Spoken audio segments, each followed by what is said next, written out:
तुम्ही पाहत आहात MCN न्यूज मराठी। अकोला जिल्ह्यातील बार्शी टाकळी येथे रविवार दिनांक 26 ऑक्टोबरच्या रात्री सुमारे 10:30 वाजताच्या सुमारास थरारक आणि धक्कादायक घटना घडली। स्थानिक सूरज वाईन बार समोर बंडू काडदाते याच्या 4 व्हीलरच्या टायर खाली येऊन अफसर खा रशीद खा वय 32 वर्ष राहणार बार्शी टाकळी या युवकाचा जागीच मृत्यू झाला।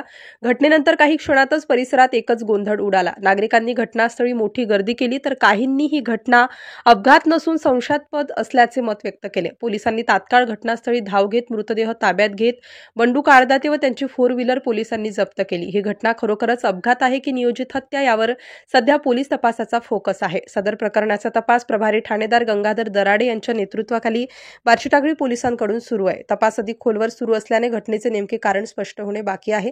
या प्रकारामुळे बार्शी टाकळी शहरात प्रचंड खळबळ माजली असून नागरिकांमध्ये विविध चर्चेला उधाण आले आहे।